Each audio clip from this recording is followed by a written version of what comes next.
ప్రభువును రక్షకులైన యేసు క్రీస్తు అతి పరిశుద్ధ నామాన ఈ సందేశం వినుచున్న మీకు, మీ కుటుంబానికి ప్రభు పేరట ప్రత్యేకమైన వందనాలు. ఈరోజు చిన్న మాట మనమంతా కూడా జ్ఞాపకం చేసుకుందాం. 18వ కీర్తన 18వ చరణం, కీర్తన గ్రంథం 18వ కీర్తన 18వ చరణం. ఆపత్కాలమందు వారు నా మీదకి రాగా యెహోవా నన్ను ఆదుకొనెను. చూడండి, ఈరోజు చాలామంది మేము ఆపదలో ఉన్నాం, ఎవరు మమ్మల్ని ఆదుకోవటం లేదు. ప్రభుత్వం ఆదుకోవటం లేదు, నాయకులు మమ్మల్ని ఆదుకోవటం లేదు, మా రక్త సంబంధి తమ్ముడు మమ్మల్ని ఆదుకోవటం లేదు, అయిన వారు ఎవరు మమ్మల్ని ఆదుకోవటం లేదు. ఎందుకు మిమ్మల్ని ఆదుకోవటం లేదు అని తిరిగి నువ్వు ప్రశ్నిస్తే, ఎన్ని ఆపదలండి, ఒకటా రెండా, అనేకమైన ఆపదలో మేము ఉన్నాం. ఈ ఆపదలో నుంచి మేము ఎలా బయటపడాలో తెలియక మేము నలిగిపోతున్నా, చూస్తున్నారే కానీ ఎవరు కూడా మమ్మల్ని ఆదుకోవటం లేదు అనే వార్తలు ఇప్పుడు మనం ఆ నోట ఈ నోట ఇప్పటికే నీవు విని ఉండొచ్చు, నీవు కూడా అందరితో చెప్పి ఉండొచ్చు. కానీ ఈ కీర్తన గ్రంథంలో ఉన్నటువంటి ఈ సందేశంలో కానీ ఈ కథలో కానీ ఇక్కడ ఒక వ్యక్తి ఉన్నాడు. ఆ వ్యక్తికి కొన్ని ఆపదలు ఉన్నాయి. ఈ వ్యక్తికి ఎప్పుడైతే ఆపదలు వచ్చాయో, ఆపదలు వచ్చాయి అన్న మరుక్షణమే శత్రువులంటే అతను చుట్టుముట్టారటండి. ఈ మాట దగ్గర మనం ఆగాలి. ఎందుకు ఆగాలి అని మీతో చెప్తున్నానంటే, నేను ఎప్పుడైతే బలహీనులుగా ఉంటామో అప్పుడే నీ శత్రువులు నీ మీదకు వస్తారన్న విషయాన్ని మనం ఎప్పుడు కూడా మర్చిపోకూడదు. ప్రియ దేవుని సహోదరి సహోదరులారా, శత్రువు నీ మీదకి ఎప్పుడు వస్తాడు అని నీవు ప్రశ్నించుకుంటే, నీవు బలహీనంగా మారినప్పుడు, నీకు ఆపదలు వచ్చినప్పుడు, నీకు కన్నీళ్ళు వచ్చినప్పుడు, నీకు కష్టాలు వచ్చినప్పుడు, నీకు వ్యాధం వచ్చినప్పుడు, నీ జీవితంలో నష్టం పోయినప్పుడు, ఇవన్నీ నీ జీవితంలో కలిగి ఎప్పుడైతే నీవు బలహీనంగా మార్చబడతావో అప్పుడు నీవు తప్పక శత్రువుల చేతిలో చెక్కబడతావన్న వాస్తవాన్ని నీవు ఈ సందేశం ద్వారా మనం మర్చిపోకూడదు. ఈ మాట వింటున్న ప్రియ దేవుని బిడ్డలారా, ఒకసారి మనం ఆలోచించాలి. ఎందుకు ఈ మాట జ్ఞాపకం చేస్తూ ఉన్నానంటే, ఈ మాటలో దైవజనులైనటువంటి దావీదు గారు ఉన్నారు. దావీదు ఆపదలో ఉన్నప్పుడంట దావీదుకి శత్రువులు చుట్టుముట్టినట్లుగా మనం చూస్తూ ఉన్నాం. ఈ చిత్రం ఏమిటయ్యా అంటే, దేవుడు దావీదును ఆదుకున్నట్లుగా మనం చూస్తూ ఉన్నాం. ఈరోజు నువ్వు ఆపదలో ఉన్నప్పుడు నీకు సాతాను నిన్ను చుట్టుముడతాడు, సాతాను నిన్ను తరుముతూనే ఉంటాడు. ఈ మాట ఒక్కసారి మనం ఆగి ఆలోచిస్తూ ఉంటే, ఇక దేవుని బిడ్డలారా, నీ జీవితంలో ఏ పరిస్థితులు వచ్చినప్పటికీ నీవు ఒకటి ఆలోచించాలి. నువ్వు కృంగిపోమాకు, అధైర్యపడమాకు, భయానికి గురికామాకు, నీవు ఏ విషయంలో చింతించమాకు. ఒక రకంగా చెప్పాలంటే, నీవు బలహీనుడుగా బలహీనురాలుగా మార్చుకోమాకండి. మేము బలహీనులం, మాకు బలం లేదు, మాకంటూ ఎవ్వరు లేరు, మేము పోరాడలేం, మేము జయించలేం, నా వల్ల కాదు అన్న ఆలోచన దరిదాపులో కూడా నీ హృదయాన్ని కానీ నీ ఆలోచన కానీ రానే మాకు. అలా వచ్చిన నాడు నీ శత్రువులు ఎవరో తెలుసా?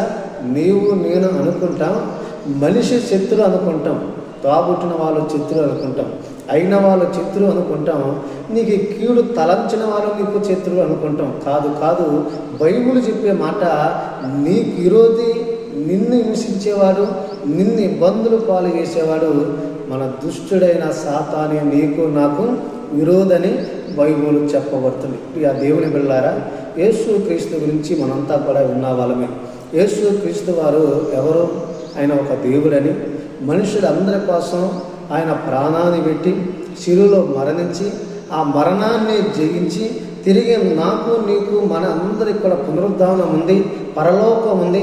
నీవు శరీరంతో మరణించినప్పటికీ నీ ఆత్మ బ్రతికి పరలోకంలో ఉంటుందని నిరూపించినటువంటి, రుజువు చేసినటువంటి గొప్ప మహానుభావుడు యేసుక్రీస్తు. అలాంటి యేసుక్రీస్తు ఈ లోకానికి శరీరధారిగా వచ్చి తల్లి తండ్రులతోనే 30 సంవత్సరాలు కష్టం చేసి 30 ఏట తన జీవితంలో ప్రభు సేవ చేయడానికి ఆరంభమయ్యే మరుక్షణమే ఆయన బాప్తీసం తీసుకోవడానికి వెళ్ళాడు. యోహాను గారి దగ్గర బాప్తీసం తీసుకొని వెంటనే దేవుని పరిచర్య, దేవుని పని ప్రారంభించలేదు. ఆయన ఏం చేశాడంటే దేవుని పరిచర్య కంటే కూడా, దేవుని పని కంటే కూడా ముందు అతను ప్రార్థనతో తన యొక్క జీవితం ప్రారంభించాలని, పరిచర్య ప్రారంభించాలని నెమ్మదిగా కొండ మీదకి వెళ్ళి ప్రార్థన చేయటం ప్రారంభించాడు. 1, 2, 3 దినాలు గడుస్తున్నాయి. ఇంచుమించు ఎన్ని దినాలు గడిచిపోయి తెలుసా ప్రార్థనలో? 40 దినాలు 40 రాత్రులండి. అంటే 40 పగళ్ళు 40 రాత్రులు యేసుక్రీస్తు ఎడతెగక ప్రార్థన చేసాడు. కట్ చేస్తే ఇక్కడ నేను ఒక సత్యాన్ని గ్రహించాలి. యేసు ఇప్పుడు 40 దినాలు ఉపవాసం ఉండి ప్రార్థన చేసిన తర్వాత ఇప్పుడు ఆయన బలంగా ఉంటాడు. బలవంతుడా బలహీనుడేగా ఉంటాడా అంటే ఖచ్చితంగా ఆయన బలహీనుడే అని మనం చెప్పాలి. ఒక పక్క ఆకలి వేస్తుంది, మరో పక్క దాహం వేస్తుంది, మరో పక్క కళ్ళు తిరగటం ప్రారంభించే, మరో పక్క కాళ్ళు అడుగు వేయటానికి కూడా ఓపిక లేనంత బలహీనుడిగా మార్చబడ్డాడు మన ప్రభు అయిన యేసుక్రీస్తు వారు. ప్రియులారా, ఈ సత్యం ఎవరికి తెలుసు? ఎవరికి తెలియదు, కానీ ఒక్కడికి తెలుసు. అతగాడే శత్రువైనటువంటి విరోధం అనబడే అపవాది. వాడు కొంచెం ఉంటాడు, నీ బలహీనత వాడే చూస్తాడు. యేసుక్రీస్తు యొక్క బలహీనతను, యేసుక్రీస్తు యొక్క బలహీనత యొక్క అనుభవాన్ని తక్షణమే చూసిన అపవాది యేసు ఎదుట నిలబడ్డాడు. ఇన్ని విధాలుగా శోధించాడండి, ఇన్ని విధాలుగా ఆటంకపరిచాడు. రాళ్ళను రొట్టెలు చేసుకోమన్నాడు. నువ్వు దేవుని కుమారుడు అయితే దోత వచ్చి నిన్ను కాపాడుతుందన్న వాస్తవం నీలో నమ్మకం ఉంటే కొండ మీద నుంచి దూకి చావమన్నాడు. మరేం మాట అన్నాడు? ఈ లోకాధికారం అంతా నా చేతిలో ఉంది, ఇదిగో తాళపు చెవులు, ఇది నీకు ఇచ్చేస్తా. అయితే చిన్న ఎగ్జాంపుల్, నీవు కానీ నా పాదాలకు మొక్కితే నేను నీకు ఈ తాళాలు ఇచ్చేస్తా అన్నాడు. కానీ యేసు ప్రభు లొంగేడా? జయించాడా? ప్రియ దేవుని బిడ్డలారా, మనం బాగా ఆలోచించాలి. అపవాది పెట్టే చిక్కులకు, కుతంత్రాలకు, అపవాది పెట్టే శోధనలకు యేసుక్రీస్తు లోబడలేదు. కానీ యేసుక్రీస్తు అపవాదిని ఎదిరించినట్లుగా మనం చూస్తా ఉన్నాం. అవునండి ప్రియ దేవుని బిడ్డలారా, యాకోబు పత్రిక 4వ అధ్యాయం 7వ వచనంలో ఏమని రాయబడింది? మీరు దేవునికి లోబడి ఉండండి. మీరు దేవునికి లోబడి ఉంటే అపవాదిని ఎదిరించండి, అప్పుడు వాడు నీ యొద్ద నుండి పారిపోతాడు. యాకోబు పత్రిక 4:7 వచనంలో ఇదే విధంగా రాయబడినట్లుగా ఎన్నిసార్లు మనం చదివాం, ఎన్నిసార్లు మనం నేర్చుకున్నాం, ఎన్నిసార్లు మనం విన్నాం. మనం ఎందరికో మనం చెబుతూ వచ్చాం. నువ్వు చెప్పటం గొప్పతనం కాదు, కానీ నీ జీవితంలో ఏ విషయంలో ఎంతవరకు బలహీనంగా మార్చబడ్డావో ఆ బలహీనత అపవాది ఆధారం చేసుకొని ఇంకా నిన్ను కృంగదీస్తుందని, ఇంకా నిన్ను ఏడిపిస్తుందని, ఇంకా నిన్ను పతన అవస్థలోకి తీసుకొని వెళ్ళిపోతుందని ఏ రోజైనా ఈ మాట విన్న తర్వాత నీ ఏ కష్టం వచ్చినా, ఏ నష్టం వచ్చినా, ఏ వ్యాధి వచ్చినా, ఏ బాధ వచ్చినా, ఏ కన్నీళ్ళు వచ్చినా, ఎవరు ఎన్ని విధాలుగా నిన్ను పోటులు మాటన్నా, నిన్ను అవమానపరిచినా, నిన్ను గేలి చేసినా, నిన్ను చూసి నవ్వుతున్నా నువ్వు కృంగిపోయి అధైర్యపడమాకు, బలహీనంగా మార్చబడమాకు. బలహీనంగా మార్చబడితే ప్రభు చెబుతున్న మాట, అంతటి సర్వశక్తి కలిగిన యేసునే అపవాది వచ్చి అన్ని విధాలుగా శోధిస్తే నేను మనల్ని ఎంతగా శోధిస్తుంది, ఎంతగా అపవిత్రాత్మ మనల్ని బలహీనపరుస్తుంది. కనుక ప్రియ దేవుని పిల్లలారా, మనందరూ కూడా ఒకసారి మనం ఆలోచించుదాం. ఏది ఏమైనా ఈ పరిశుద్ధ వాక్యము వింటున్న నేను ఒక్కసారి మనం ఆలోచించాలి. ఎందుకు ఈ మాట జ్ఞాపకం చేస్తుందంటే, అపవాదిని ఎదిరించండి, అప్పుడు వాడు నీ యొద్ద నుండి పారిపోతాడు. అపవాదిని ఎలా ఎదిరించాలి?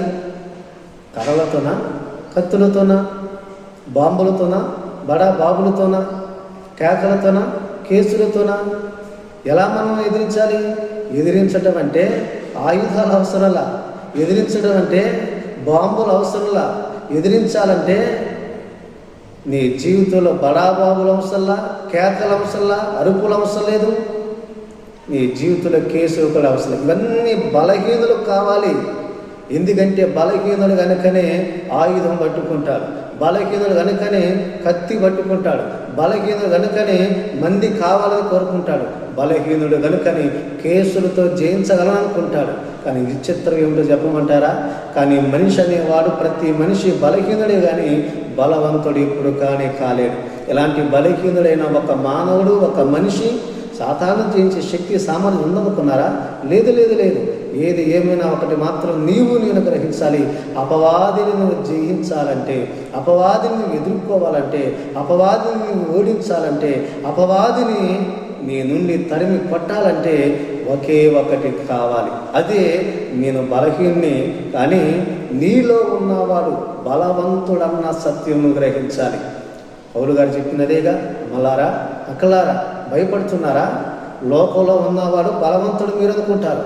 ఈ శోధనలో బలం, ఈ కష్టం బలం, ఈ అప్పులు నా జీవితంలో చాలా బలమైనవి, వీటిని జయించలేను, ఓడించలేను, నా వల్ల కాదని ఏడుస్తున్నావు, కృంగిపోతున్నావు. అన్నం తినాలన్నా తినలేకపోతున్నావు, నలుగురితో ఉండాలన్నా ఉండలేకపోతున్నావు, ఏ పని చేయాలన్నా చేయలేకపోతున్నావు, ఎక్కడికి వెళ్ళమన్నా వెళ్ళదంటున్నావు, నిద్ర సరిగ్గా రాక, ఆహారం సరిగ్గా కాక నీ జీవితంలో చివరికి ఒంటరితనానికి గురైపోయి ఒకే ఒక ఆలోచన, ఏమిటి ఇక చావే చరణం అన్న ఆలోచన ఎన్నిసార్లు నీ జీవితంలోకి రాలా, నీ మదిలోకి రాలా, నీ హృదయం తట్టలా.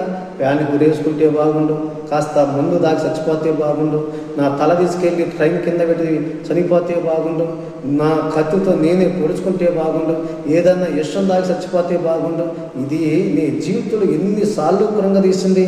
అవును ప్రియా దేవుని బిడ్డలారా, అందుకనే ఇదే విషయాన్ని యేసుక్రీస్తు అపవాదిని మనం ఎదిరించాలంటే, అపవాదిని మనం ఎదుర్కోవాలంటే, దుష్టుని యొక్క బాణాల నుంచి మనం తప్పించబడాలంటే యేసుక్రీస్తు దీనికి మూలం, యేసుక్రీస్తే దీనికి ఆయుధం, యేసుక్రీస్తే మనకు బలగం.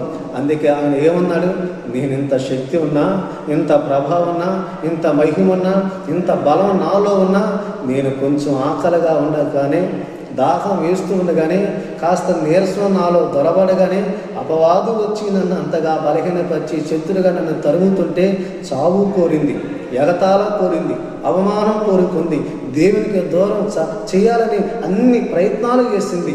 అపవాది యొక్క తంత్రాలకు, కుతంత్రాలకు నేను లొంగిపోక నేను ఎలా జయించాను, అలాగే నాలాగా మీరు జయించాలంటే, నాలాగా మీరు కూడా సాతాన్ని ఎదుర్కోవాలంటే యేసు ప్రభు చెప్పిన ఒక ఆయుధం ఒకటి. అయినా తెల్లారితే భయంకరమైన శోధన యేసుక్రీస్తు వారికి రాబోతుంది. ఏంటి ఆ శోధన అంటే, చివరి తన జీవితంలో అదే చివరి దినం. ఎందుకో చెప్పమంటారా? ఆయన వచ్చిన పని త్వరగా ముగించబోతున్నాడు. ఏంటి ఆ పని? యేసుక్రీస్తు ఎందుకు వచ్చాడు? మనుషులందరినీ రక్షించడానికి. ఎలా రక్షిస్తాడు? తన ప్రాణం పెట్టాలి. ప్రాణం పెడితే సరిపోతుందా? తన రక్తం చిందించాలి. అవునండి, యేసుక్రీస్తు నీ కోసం నా కోసం కొరడాల చేత తన రక్తాన్ని చిందించాడు. శిలువలో తన ప్రాణాన్ని పెట్టాడు, చనిపోయాడు, సమాధి చేయబడ్డాడు, తిరిగి లేపబడ్డాడు. ఇవన్నీ జయించడానికి ముందు యేసుక్రీస్తు ప్రార్థనను ఆయుధంగా చేసుకున్నాడు. అవునండి, రేపు తెల్లవారితే శోధన రాబోతుందని ముందే ఎరిగిన పసిగట్టిన యేసుక్రీస్తు గెత్సెమనే తోటకి శిష్యు బృందంతో వెళ్ళిపోయాడు. వెళుతూ మరొక మాట కూడా ఆయన బృందంతో ఒక మాట అన్నాడు, శిష్యులారా, మీరు శోధనలో పడిపోకుండా ఉండినట్లుగా మెలకుగా ఉండి ప్రార్థన చేయరాదండి. ఆత్మ సిద్ధమే, కానీ శరీరం, మనమంతా శరీరం. ఈ శరీరం ఎప్పుడు బలహీనమే. బాగా ఆలోచించండి. ఈ బలహీనంగా ఉన్న నీవు అలాగే ఉంటే అపవాది నిన్ను జయిస్తుంది, అపవాది నిన్ను ఓడిస్తుంది, అపవాది నిన్ను ఏడిపిస్తుంది, అపవాది నిన్ను మరణం చావు కోరుకుంటుంది, అపవాది నీ నరకాన్ని కోరుకుంటుంది, అపవాది నీ యొక్క కన్నీళ్లు కోరుకుంటుంది. వాడి నుంచి నీవు బయటపడాలంటే నీ ఆత్మ సిద్ధంగా ఉండాలి, నీవు ప్రార్థనను ఆయుధం చేత్తో పట్టుకోవాలి. మెలుగు ఉండి ప్రార్థన చేయటం ప్రారంభించని చెప్పి ఆయన అలాంత దూరాన్ని వెళ్ళి ఏడ్చి ప్రభువా అని ప్రార్థన చేస్తున్నాడు. వాళ్ళు నిద్రపోతున్నాడు. వచ్చాడు, లేపిడు, మరలా మేలుకోకుండా ప్రార్థన చేయమన్నాడు, మరలా వెళ్ళాడు. ఆ విధంగా 3 సార్లు యేసుక్రీస్తు మత్తయి సువార్త మనం 26వ అధ్యాయం 41వ వచనంలో ఇదే రాయబడింది. ఏమని? మీరును శోధనలో పడిపోకుండా ఉండినట్లు మెలకువగా ఉండి ప్రార్థన చేయండి. ఆత్మ సిద్ధమే కానీ శరీరం ఎప్పుడూ బలహీనమే. అవును ప్రియ దేవుని బిడ్డలారా, ఈ శరీరం బలహీనమైనది కానీ ఆత్మ సిద్ధమే. ఇక్కడ రాయబడిన మాట ఏమిటంటే, ఇక్కడ ఒక విషయం యేసుక్రీస్తు శిష్యులకే కానీ ఆయన నమ్మిన నన్ను, నిన్ను, మనల్ని, క్రైస్తవ లోకం అంతటిని ఆయన చెప్పి ఒక చిన్న చిట్కా ఏమిటంటే, నీవు నేను సిద్ధంగా ఉండాలి. ఆత్మ సిద్ధపడాలి. ఈ దేనికి సిద్ధపడాలి? ఎలా సిద్ధపడాలి? ఎందుకు సిద్ధపడాలి? ఈ మాట ఎఫెసీయులకు రాసిన పత్రిక 6వ అధ్యాయం 15వ వచనంలో చాలా తేటగా రాయబడింది. ఏమని రాయబడిందంటే, నీవు సిద్ధ మనస్సు కలిగి నిలవాలి. ఎఫెసీ 6:15 ఇదే మాట ఉంది. నీవు సిద్ధ మనస్సు కలిగి నిలవాలి. ఎందుకు నువ్వు మెలకువగా ఉండకుండా పడుకుంటున్నావు? ఇంకెన్నాళ్ళు నిద్రమత్తులో ఉంటావు? ఒక పక్క అపవాది పొంచి నానా విధమైనటువంటి విధ్వంసాలు సృష్టిస్తున్నారు. కళ్ళ ముందే ప్రాణాలు పోతున్న భయం లేకుండా, కళ్ళ ముందే మనుషులు అంతరించిపోతున్న భయం లేకుండా, ప్రపంచ దేశాలు ఆర్థికంగా అతలాకుతమైపోతున్న కనీసం చీకు చింత లేకుండా, నా దాకా రాలేదుగా, నన్ను ఏమీ చేయలేదుగా, మమ్మల్ని తాకలేదుగా అన్న ఆలోచనతో ఉన్నావే తప్ప నేను సిద్ధంగా ఉన్నానా? ఒకవేళ దుష్టుడు నా దాకా వస్తే నేను పోరాడగలనా? నేను జయించగలనా? నేను దాన్ని నా నుండి పారిపోయేలాగా చేయగలనా అని నీవు సిద్ధ మనసు కలిగి ఆత్మను సిద్ధం చేసుకున్నావా? నువ్వు ప్రార్థనతో నువ్వు పోరాడుతున్నావా? నువ్వు నలుగురిలో కూడుకున్నప్పుడు నలుగురితో పాటు చేసే ప్రార్థన అనరు. ఆదివారం వచ్చి ప్రార్థన చేశాను, మా వారి కోసం, మా పిల్లల కోసం, నా కోసం, నా కుటుంబం కోసం, నాకుంటే ఉద్యోగం, వ్యాపార పనులు అన్నిటి కోసం చేశాని నువ్వు ఏదో సంబరపడవచ్చేమో, కానీ ఆదివారం చేసే ప్రార్థన కానే కాదు. నీ వ్యక్తిగత జీవితంలో ఎవరో చెప్పి చేస్తే ప్రార్థన కాదు. నీకు నీవు ప్రార్థన నీ కుటుంబంలో నీ భర్త కోసం ఎంతకాలం చేస్తున్నావు? ఎన్నిసార్లు చేస్తున్నావు? నీ పిల్లల కోసం ప్రార్థిస్తున్నావా? నీ కుటుంబ క్షేమం కోసం ప్రార్థిస్తున్నావా? సంఘ క్షేమం కోసం ప్రార్థిస్తున్నావా? సమాజ క్షేమం కోసం ప్రార్థిస్తున్నావా? దేశ క్షేమం కోసం ప్రార్థిస్తున్నావా? ప్రపంచ దేశ క్షేమం కోసం ప్రార్థిస్తున్నావా? ఎవరు ఎలాంటి సాతాను బంధకాలు పడకుండా ప్రతి వారిని కాపాడాయా అని ఏ రోజైనా చిత్త మనసు కలిగి ప్రార్థన చేసి మెలుగుతో ఉన్నావా? ఈ మెలుకువ నీ జీవితంలో లేకపోతే, ఈ ప్రార్థన నీ జీవితంలో లేకపోతే, ఈ చిత్త మనసు నీవు కలిగి నీవు నిలిచి లేకపోతే నీవు బలహీనంగానే ఉన్నావన్న సత్యాన్ని మర్చిపోము. ఈరోజు బలహీనంగా ఉన్న ప్రతి వారు ఒకసారి ఆలోచించండి. ఎలా ఉన్నారు ఈరోజు?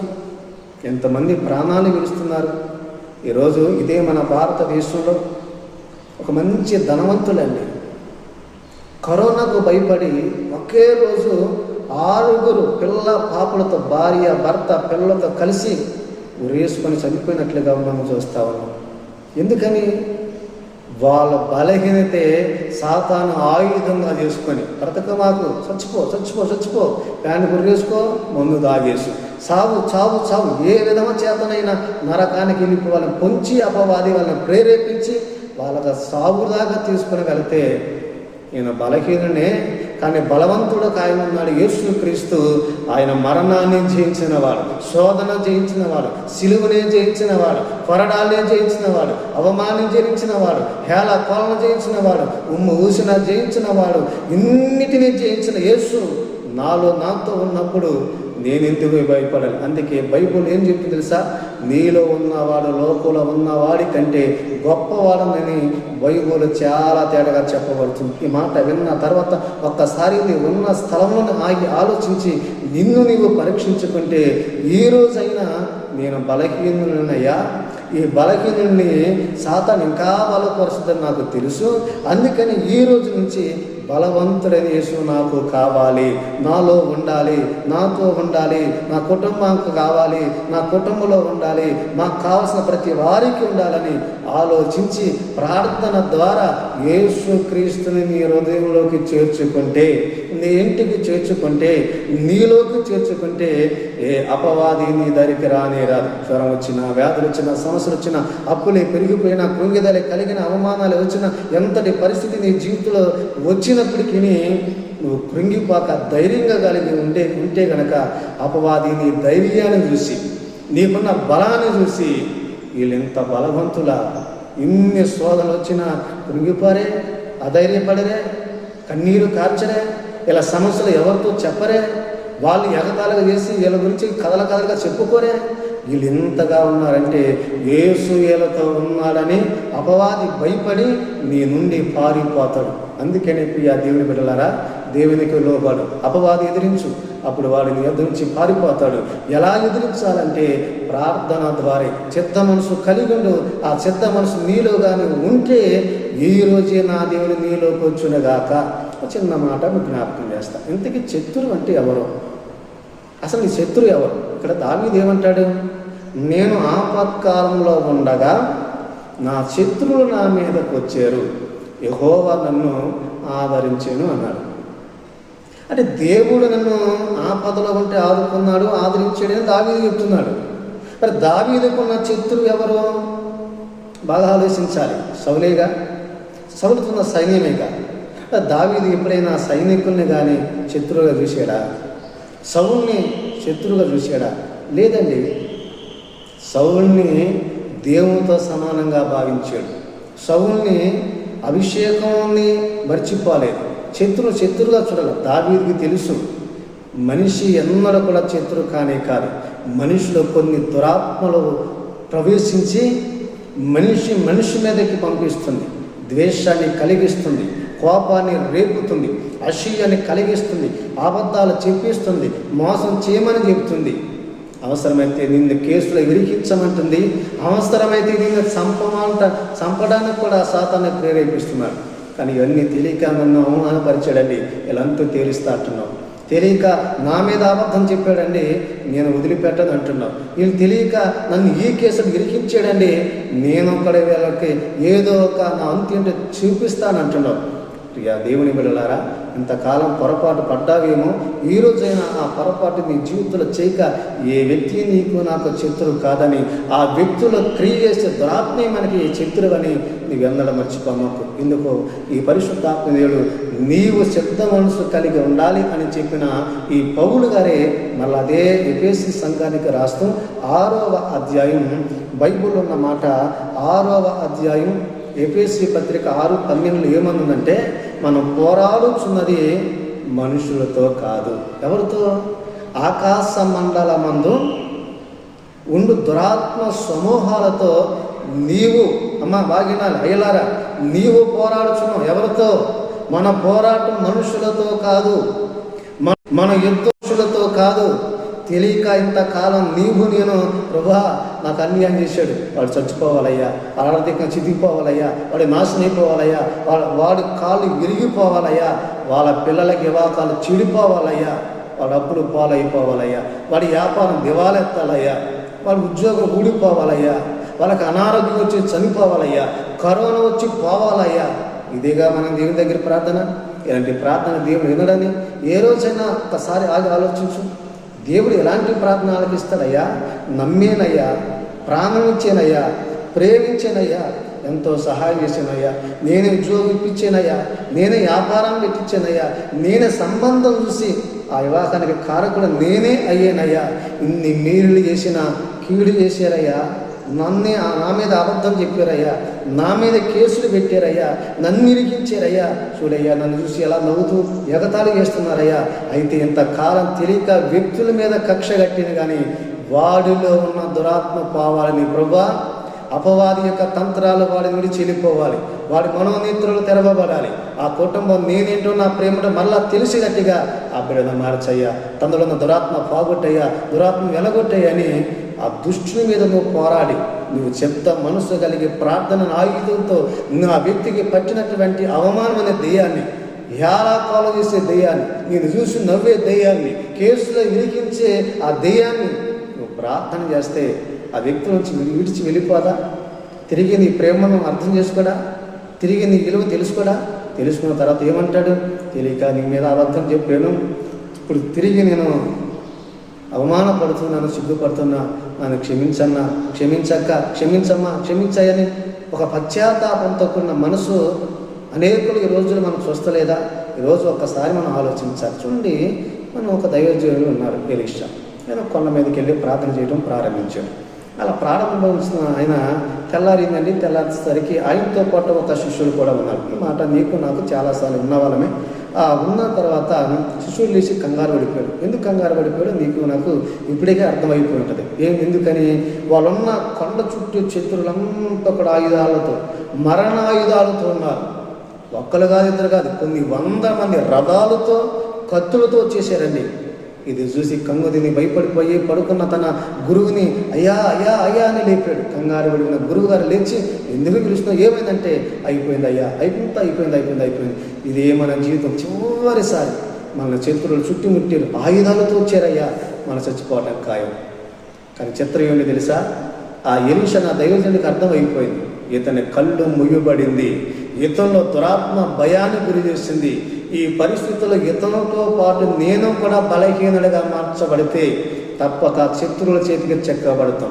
ఈ పరిస్థితుల్లోనే కృంగిపాక, అధైర్యపడక ధైర్యంగా కానీ నేను ఉండడం నేర్చుకుంటే అపవాదిని జయించగలను. ప్రభా, ముందు వీడి కళ్ళు తెరిపించయ్యా, నీ మహిమను చూపించయ్యా, ఇతను దురాత్మ వెలగొట్టేయని ప్రార్థన చేస్తే తనలో ఉన్న దురాత్మ విడిచి వెళ్ళిపోవటం, అతని కళ్ళు తెరవబడటం. వెళ్ళి వస్తే అంతకుముందేమో శత్రులు రథాలతో ఉన్నారు, కత్తులతో ఉన్నారు. కానీ వారి ముందు పరలోక అగ్ని రథాలు దిగి వచ్చేయండి. ఆమె ఈ మాట వింటున్న ప్రియ దేవుని బిడ్డలారా, దేవుడు ఎప్పుడు కూడా నిన్ను ఆదుకునేవాడే. నీకు ఆపద వచ్చిందా? నువ్వు బలహీనుడివే, నేను బలహీనుడిని. మనం సాతాన్ని జయించలేం, కానీ జయించే ఒక్క ఆయన ఉన్నాడు. జయించడమే కాదు, జయించాడు. మరణాన్ని జయించిన వాడండి, శిలువను జయించిన వాడండి, పాపాన్ని జయించిన వాడండి, కోపాన్ని జయించిన వాడండి. ఈ లోకంలో జయించి నాలో పాపం ఉందని మీలో ఎవరైనా నిరూపించగలరా అని ప్రపంచానికి ప్రశ్నించిన వాడు. నా మీద ఎంక్వైరీ చేసుకోమన్నాడు. నాలో ఏ చిన్న తప్పు దొరికినా నేను శిక్షకు అర్హుని అని చెప్పాడు. ప్రపంచం మాట ఎవరైనా చెప్పగలరా? ఎవరు ఏ నరుడు చెప్పలేరండి, ఒక్క యేసు తప్ప. అలాంటి యేసు నీతో ఎందుకు భయపడిపోతావు? ఎన్ని ఆపదలు వచ్చినా ప్రార్థన మానమాకు, ప్రార్థన చేయటం మానమాకు. అదే నీ జీవితానికి ఆయుధం, అదే నీ జీవితానికి ఒక మూలం. కనుక ప్రియ దేవుని బిడ్డలారా, ఇలాంటి పరిస్థితులు మనం ఏం చేయలేసా? అందుకనే మనకున్న శత్రు వ్యక్తులు కాదు, మన శత్రు ఎవరంటే పేతురు రాసిన మొదటి పత్రిక 5వ అధ్యాయం 8వ వచనం ఏముంది?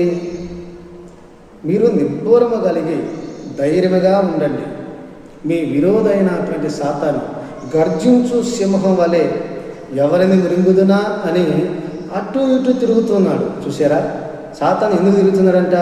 నిన్ను మింగాలని. అవునండి, నీ ఆస్తిని మింగేస్తాడు, నీకున్న ఆనందాన్ని మింగేస్తాడు, నీకున్న సమాధానం మింగేస్తాడు, నీ ప్రేమను మింగేస్తాడు, నీకున్న భార్య భర్తల బంధాన్ని, అలాగే నీకున్న సహవాసాన్ని, సమస్తాన్ని మింగేస్తాడు, నీ పనులు మింగేస్తాడు, నీ రాబడిని మింగేస్తాడు. నీకు వచ్చే సమస్తాన్ని మింగేసి ఎలాగైనా ఏడవాలి, కృంగాలి, నాశనం అయిపోవాలి, పతనం అయిపోవాలి, కుళ్ళి కుసించిపోయి చివరికి నీకు నీవే చనిపోయి నరకానికి వెళ్ళాలనే సాతాను యొక్క ఆలోచన. శత్రువుకున్న ఆలోచన. మన శత్రువు సాతానే, మన శత్రువు అపవాదే, మన శత్రువు గర్జించు సింహం వలె అటు ఇటు తిరుగుతున్నటువంటి దేవునికి మనిషికి ఉన్నది ఒకే ఒక శత్రువు, సాతాను. ఆ శత్రువు అంట ఆకాశ మండలంలో దురాత్మ సమూహాలుగా అక్కడ ఉండి అందరూ చూస్తున్నారంట. ఎవరికన్నా ఆపదలో కృంగిపోతారా, బలహీనలైపోతారని ఆ బలహీనతలు అంట సాతాను నీ దగ్గరకు వచ్చి ఇంకా నిన్ను బలహీనంగా మారుస్తుంది. ఈ మాట విన్న తర్వాత నా శత్రు మనుషుడు కాదయ్యా, అపవాది అన్న వాస్తవంలోకి నేను వచ్చాను. ఇక మీదట అపవాదిని ఎదిరించాలంటే మనిషి వల్ల కాదు, శరీరం వల్ల కాదు, మానవ వల్ల కాదు, కేవలం ఒకే ఒక దేవుని వల్ల ఇది సాధ్యమని ఆ దేవుడు యేసుక్రీస్తు నాలోకి రండి అని ఈ రోజైన మాట విన్న తర్వాత దేవుని నీలోకి మరలా పిలవమని కోరుకుంటున్నాను. ఆ దేవుడు నీకు తోడుండాలని ఆశపెడుతున్నాను. చివరిగా ఒక చిన్న మాట చెప్పి ముగిస్తాను. మరి అపవాదిని మనం చిత్త మనసు కలిగి ఉండు. ఆ చిత్త మనసు ఏదంటే ప్రార్థన. అలా చిత్త మనసు నీవు కలిగి ఉంటే తప్పక మనం అపవాదిని జయించవచ్చు. అయితే ఇక్కడ పౌలు గారు ఇదే ఎఫెసీ సంఘానికి 6వ అధ్యాయంలో ఒక చక్కటి మాట, చిత్త మనసు కలిగి ఉండాలి. ఎందుకు కలిగి ఉండాలంటే మనం పోరాడాలి. ఎవరితో పోరాడాలంటే మనుషులతో కాదు, దురాత్మ సమూహాలతో, అపవాదితో మనం పోరాడాలి.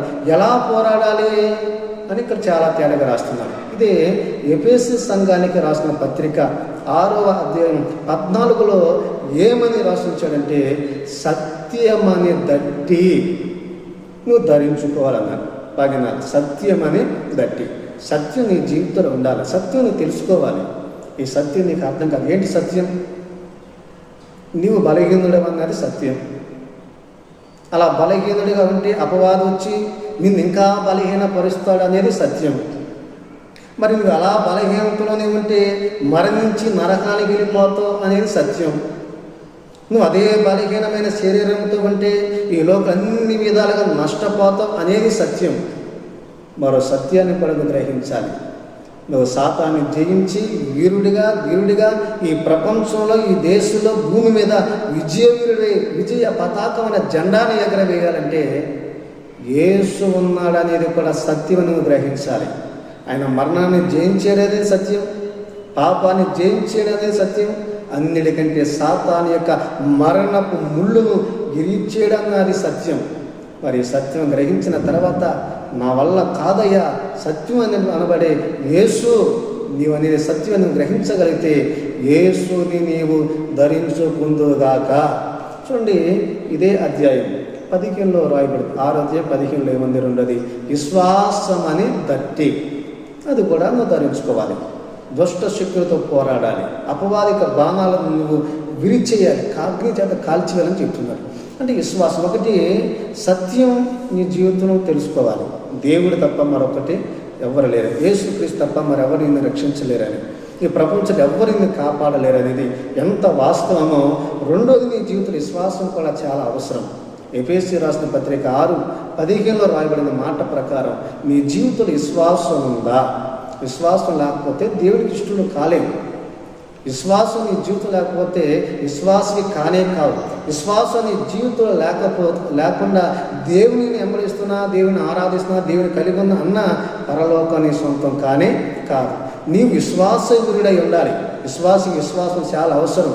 విశ్వాసం లేకపోతే చూడండి, యేసుక్రీస్తు వారు ఎంతమంది వచ్చారండి, ఎంతమంది వచ్చారు. నమ్ముచున్నావా అన్నాడు. అయ్యా నమ్ముచున్నానయ్యా, నమ్ముచున్నాను. నీకు నమ్ముట నీ వలన అయితే నమ్మువానికి సమస్తము సాధ్యమని చెప్పిన మాట ఎలా మర్చిపోతావు? చూడండి, ఒక అన్నిరాలు వచ్చింది యేసు ప్రభు దగ్గరికి. వచ్చి, నా బిడ్డ స్వామి బ్రతుకులో ఉందయ్యా, కాపాడని ఏడుస్తుంది. యేసు ప్రభు ఇన్ని మార్లు మాట వినకున్నట్టు అటు ఇటు వెళ్ళిపోతున్న ఆయన వెంబడించడం ప్రారంభించింది. చివరికి యేసుకు చెందిన యేసు ప్రభు వారి మాట అనకూడని మాట అన్నాడు. ఆయన బాధకు గురి కాదు. ఏమన్నాడు తెలుసా? అమ్మా ఇట్రా, పిల్లలు తినే రొట్టె ముక్క కుక్క పిల్ల తినొచ్చా అన్నాడు. ఆమె ఏంటనే తినతయ్యా, నా చిన్న మనవయ్యా, యజమానులు తినే రొట్టె ముక్క టేబుల్ బలంచి కింద పడితే ఆ ఇంట్లో పెంచుకునే కుక్క పిల్లలు తింటాయి కదయ్యా అందండి. వెంటనే యేసుక్రీస్తు కంగారు పడిపోయాడు. అదే ఇంత విశ్వాసం ఈ యూదుల్లో లేదేంటి? నా ద్వారా ఇన్ని మేలు పొందిన ఈ ప్రజలు నాకు ఎక్కడ కనపడాలా? ఈ అన్ని రాళ్ళు కనపడదమ్మా, నీ విశ్వాసం నీ బిడ్డను స్వస్థపరచును గాక అన్నాడండి. వెంటనే ఆమె కుమార్తె స్వస్థపరచబడినట్లుగా మనం చూస్తూ ఉన్నాం. ఇదండి విశ్వాసం అంటే. విశ్వాసం అంటే ఏంటి? అడిగింది ఇవ్వలేదని అడిగేవాళ్ళు విశ్వాసలా? ఇల్లు అడిగేదండి పోయిన అవసరం, అది ఇల్లు లేదు, ఏమి లేదు, ఏమి లేదు, ఏమి లేదు. ఇదా విశ్వాసం? అప్పు తీర్చమన్నాను, కానీ అప్పులు అలాగున్నాయి. దేవుడు లేదు, ఇదా విశ్వాసం?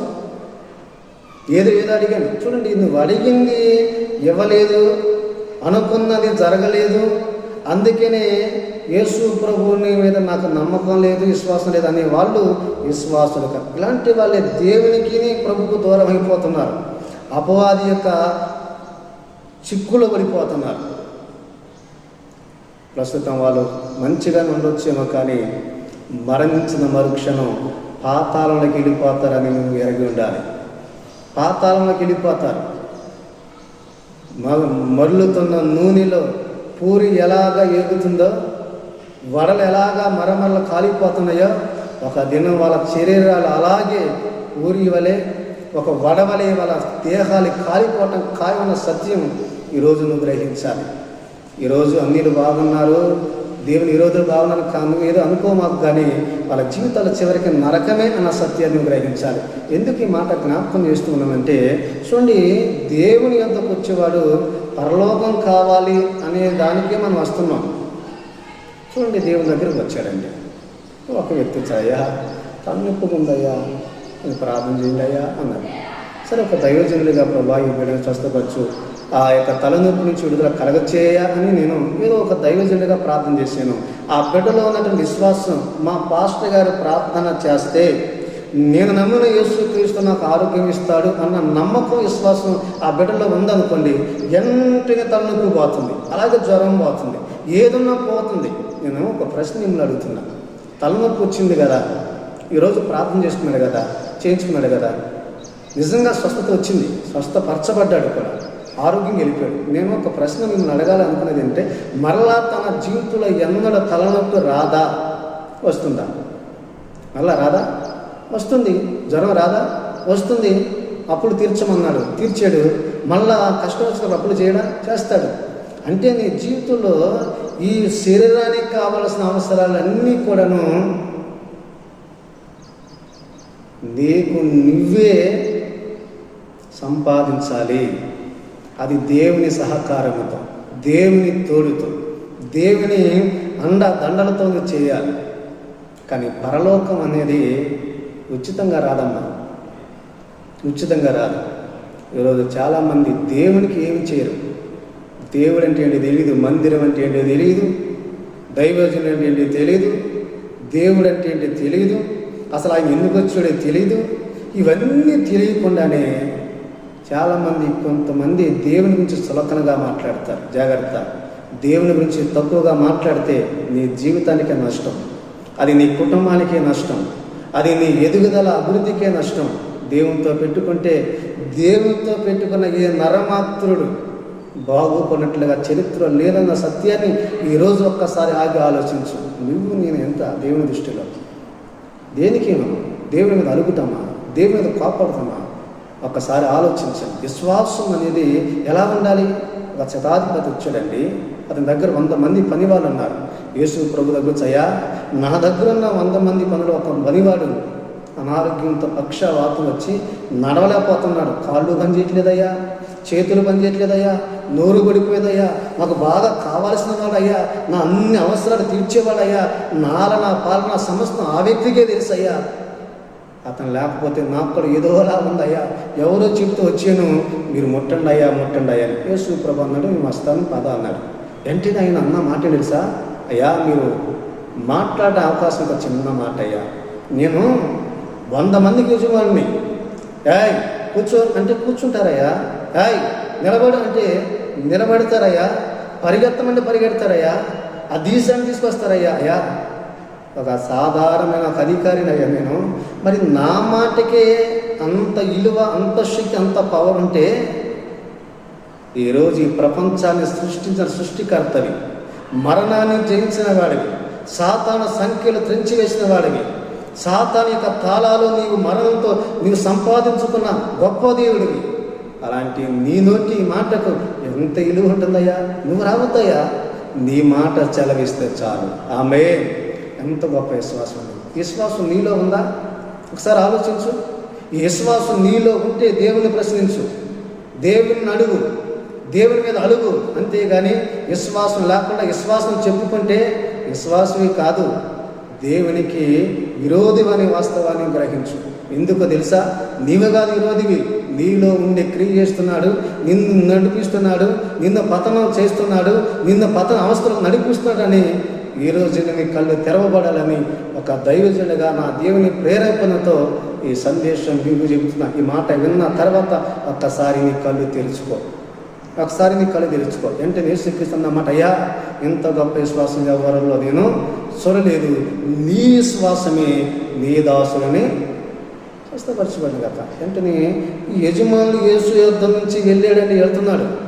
ఆ ఇంట్లో ఉన్న పని వాడు చక్కగా లేచి స్నానం చేసి మంచి బట్టలు వేసుకొని తన యజమానుడికి ఏం కావాలో అని అవి పట్టుకొని పరిగెడతా ఉన్నాడు. యజమాని ఎదురు పట్టు, అయ్యా అయ్యా అయ్యా కాళ్ళు పని చేస్తున్నాయ్యా, చేతులు పని చేస్తున్నాయ్యా, మూరు పని చేస్తుందయ్యా, అన్నీ లేచానయ్యా, స్నానం చేసాను, మంచి బట్టలు వేసి నీకేం కావాలో ఇగో తీసుకొని వస్తున్నా. ఆ యజమానుడి కళ్ళలో ఆనందమే కాదండి, ఆనంద బాష్పాలు అలా దిగిపోవటం ప్రారంభమైంది. ఒక్కసారి ఆలోచించు, ఇది విశ్వాసం అంటే. ఈ విశ్వాసం మీ జీవితం, చాలామంది జీవితాలు విశ్వాసం లేకుండా దేవుని వెంబడిస్తున్నారు. వీళ్ళ వల్ల దేవునికి ఉపయోగం లేదండి, ఏ పని దేవునికి చేయరు, వాళ్ళ వల్ల దేవునికి ఎలాంటి ఉపయోగం లేదు. కానీ దేవుని మాత్రం నిందిస్తారు, వీళ్ళకి ఏదో కావాలంటారు.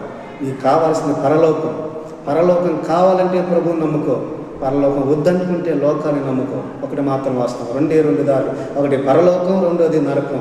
నరకం కావాలా, పరలోకం కావాలా?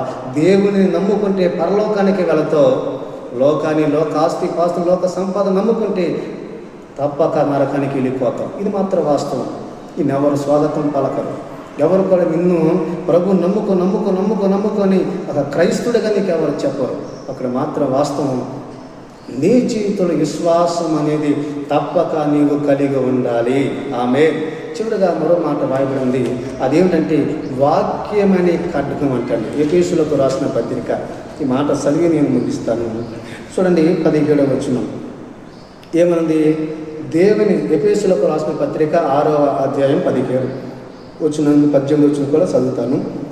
దేవుని వాక్యమును ఖడ్గమును ధరించుకొనుడి, ఆత్మ వలన ప్రతి సమయమందును ప్రతి విధమైన ప్రార్థనను విజ్ఞాపనను చేయుచు ఆ విషయమై సమస్త పరిశుద్ధుల నిమిత్తమును పూర్ణమైన పట్టుదలతో విజ్ఞాపన చేయుచు మెలకువగా ఉండుడి. ఇక్కడ పౌలు గారు ముగింపు కూడా చూడండి ఎంత చక్కగా. అమ్మా అయ్యలారా, సమయమందు అసమయమందు మీరు ప్రార్థన విజ్ఞాపనతో వాక్యమని ఖడ్గాన్ని చేతబట్టుకొని ఒకరికొకరు ప్రార్థన చేసుకోండి, బలపరుచుకోండి. ప్రార్థన సహకారం కావాలి. ఈ వాక్యం ఎవరో తెలుసండి? సాక్షాత్తు యేసు క్రీస్తునండి. యేసు నీతో ఉంటే, యేసు నీలో ఉంటే, ఆ యేసు నీతో ఉన్నాడు అనటానికి అర్థం నీవు ప్రార్థన చేయటం మానమాకు. ఈరోజైనా మెలుకోగలిగి ఉండు. మేలుకో క్రైస్తవుడా, ప్రపంచం వినాశంలోకి వెళ్ళిపోయింది. మరణాలు వేల సంఖ్యలో కళ్ళ ముందు రక్తం వేరులే ప్రవహిస్తూ ఉంటే ఈ రోజున లేచి నిలబడి, ప్రభా ఈ రోజు నుంచి నా కుటుంబాన్ని కాపాడయ్యా, నా భర్త డ్యూటీకి వెళ్తున్నాడయ్యా, నా పిల్లలు బయటకు వెళ్తున్నారయ్యా, నేను బయటకు వెళ్తున్నానయ్యా, ఈ ప్రమాదం నుంచి తప్పించయ్యా, ఈ కరోనా నుంచి తప్పించయ్యా, ఈ వ్యాధి నుంచి తప్పించయ్యా, ఈ యొక్క అంటు వ్యాధి నుంచి మనం రక్షించయ్యా, శత్రు చేతులను రక్షించయ్యా, సాతాన బంధకాల నుంచి నన్ను నా కుటుంబాన్ని కాపాడయ్యా, నా సంఘాన్ని కాపాడయ్యా, నా ప్రాంతాన్ని కాపాడయ్యా, నా రక్త సంబంధాన్ని కాపాడయ్యా, నా దేశాన్ని కాపాడయ్యా, మమ్మల్ని అందరినీ రెక్కల నీళ్ళలో భద్రపరచాయని నీవు కూడా ప్రార్థన చేయటం ప్రారంభిస్తే ప్రియా దేవుని బిడ్డలారా, ఒకసారి మనం ఆగి ఆలోచిస్తూ ఉంటే దావీదు 18వ కీర్తనలోకి మరలా మనం అంతా వెళ్ళిపోతాం. 18వ కీర్తన, ఇదే 18వ కీర్తన మనం చదివేం కాదు. 18వ ఏముంది? ఆపత్కాలం వారు నా మీదకి రాగా యెహోవా నన్ను ఆదుకొనెను. ఎలా ఆదుకున్నాడు? ఊరికి ఆలోచిస్తూ ఆదుకున్నాడు అనుకున్నారేంటి? దావీదు ఊరికే లేడు, శత్రు మీద కోపం పెంచుకోలేదు, శత్రుని ఎలా నాశించారని కూర్చొని ఆలోచించడం లేదు. అతను ఒక ఆయుధం పట్టుకున్నాడు. ఏంటో తెలుసా? సత్యాన్ని ఆయుధంగా ధరించుకున్నాడు. విశ్వాసం కలిగి ఉన్నాడు, దేవుడు నాకు తోడు ఉంటాడని. దేవుని వాక్యం అని ఆయన ఆధారం చేసుకున్నాడు. ఈ మూడు నన్ను బ్రతికించేది, గెలిపించేది, ఆదరించేది, బలపరిచేదని తెలుసుకున్నాడు కనుకనే, ఆ సత్యం అతను నేర్పించింది కనుకనే తిరిగి యేసు దగ్గరకు వచ్చాడండి. ఏమని వచ్చాడు? 18వ కీర్తన 6వ వచనం ఒకసారి చదువుతాం. 18వ కీర్తన 6వ వచనం ఏముంది? నా శ్రమలో నేను యెహోవాకు మొరపెట్టి తిని నా దేవునికి ప్రార్థన చేసి తిని అన్నాడు. చేశాడా లేదా? శ్రమలు వచ్చినప్పుడు అధైర్యపడాలా, శ్రమ వచ్చినప్పుడు కృంగిపోవాలా, శ్రమ వచ్చినప్పుడు చేతగాని వాళ్ళే కూర్చోలా. బైబిల్ ఒక మాట చెప్తుందండి. ఆ మాట ఏంటో తెలుసా? సామెతల గ్రంథం 24:10 ఏమనుంది? సామెతల గ్రంథం 24:10లో ఒకసారి మనం ఆలోచించేద్దాం. సామెతల గ్రంథం 24:10 ఏమని రాయబడిందంటే చూడండి, ఇక్కడ శ్రమ దినమున నీవు కృంగిన ఎడల నీవు చేతగాని వాడు అగుదువు. నాకు విన్నారు కదా, నీకు ఎప్పుడైతే శ్రమ వచ్చిందో, నాకు ఏం కాదండి, నా వల్ల కాదండి, చేతగాని వాడిగా మార్చబడ్డావా, ఇక నీ జీవితం అయిపోతుంది. బాగుండాలి నీకు. అందుకే ఇక్కడ ఏమన్నాడు? శ్రమ దినమును కృంగిపో మాకు, నువ్వు చేతగాని వాడు అయిపోతావు. ఎందుకు? పనికిరాని వాడు అయిపోతావు. పనికొచ్చే వ్యక్తివి, పనిచేసే వ్యక్తివి, నీ జీవితంలో నిండు నూరేళ్ళు బ్రతకాల్సిన వ్యక్తివి. నీ ద్వారా నీకు, నీ కుటుంబానికి, దేవునికి, నీ సంఘానికి, సమాజానికి ఎంతో పని కావాలి. నీ వల్లే సాధ్యం అది. ఇవన్నీ మర్చిపోయి శ్రమ వచ్చిన ఎలా కృంగిపోతావు? దావీదుకి శ్రమ వచ్చిన కృంగిపోక ప్రార్థన చేయటం ప్రారంభించాడు. అప్పుడు 19వ కీర్తన అంటే 18వ కీర్తన 19వ చరణంలో ఏమన్నా తెలుసా? విశాలమైన స్థలానికి ఆయన తోడుకొని వచ్చాను, నేను ఆయనకి ఇష్టడు గనక ఆయన నన్ను తప్పించెను. బాగున్నారా? విశాలమైన మార్గాన్ని తీసుకుని వెళ్ళిపోయాడండి. బాబు, ఇరుకులో ఉన్నావు, కష్టంలో ఉన్నావు, ఇబ్బందుల్లో ఉన్నావు, ఇప్పుడు నేను విడిపించాను, నేను తప్పించాను, నేను నీకు తోడున్నాను, నా కౌగిల్లో ఉన్నావు, నా రెక్కల నీడలో ఉన్నావు, నా యొక్క భద్రతలో ఉన్నావు కనుక ఒకసారి ఆగి ఆలోచించండి. నీవు, నీ కుటుంబం కూడా నువ్వు కానీ ప్రార్థన చేయటం ప్రారంభిస్తే నీ కుటుంబాన్ని విశాలమైన మార్గంలోకి ప్రభు నడిపించునుగాక, విశాలమైనటువంటి దీవెన కలగచ్చునుగాక. ఇరుకులో విశాలత, లేమిలో కష్టంలో కలిమిలో కూడా సంపాదన, సర్వ ఆశీర్వాదం నీకు, నీ కుటుంబానికి ఇచ్చి ప్రభు నడిపించునుగాక. కానీ దేవుడు మిమ్మల్ని, మీ కుటుంబాన్ని దీవిస్తూ ఆశీర్వాదించునుగాక. ఆమేన్. అందరికీ వందనాలు.